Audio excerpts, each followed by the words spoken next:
Navsanket news, अचूक आणि निर्भीड बातमीचा नवसंकेत। CBS ST डेपोत बस खाली सापडून कर्मचाऱ्याचा मृत्यू, चालकाविरुद्ध शाहूपुरी पोलिसात गुन्हा।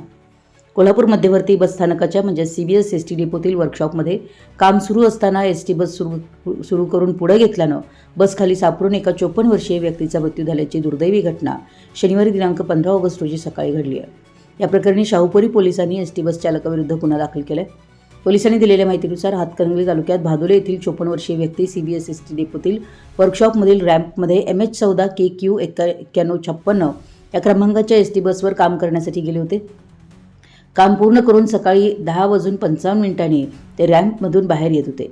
याचवेळी सदर ST बसचे चालक सिकंदर मनेर यांनी बस सुरू करून रॅम्पवरून पुढे घेतल्याचं पोलिसात तक्रारीत नमूद आहे। बस सुरू करताना तेथील व्यक्तींना पूर्वसूचना न दिल्याचा आरोप आहे। बस पुढे जात असताना संबंधित व्यक्ती बस खाली सापडल्यानं त्यांच्या अंगावरून बसचं चाक गेल्याचं पोलिसांनी नमूद केलं आहे। या दुर्घटनेत त्यांचा जागीच मृत्यू झाला। या घटनेप्रकरणी शाहूपुरी पोलीस ठाण्यात चालकाविरुद्ध गुन्हा दाखल करण्यात आला आहे। घटनेची नोंद 15 ऑगस्ट 2026 रोजी रात्री 7:30 वाजता करण्यात आली। या प्रकरणाचा तपास पोलीस उपनिरीक्षक गुणवरे करीत आहेत। पोलिसांच्या माहितीनुसार वाहन हयगयीने, अविचाराने, निष्काळजीपणाने किंवा बेदरकारपणे चालवल्यामुळे हा अपघात झाल्याचा आरोप असून पुढील तपासात घटनेची नेमकी परिस्थिती स्पष्ट होणार आहे।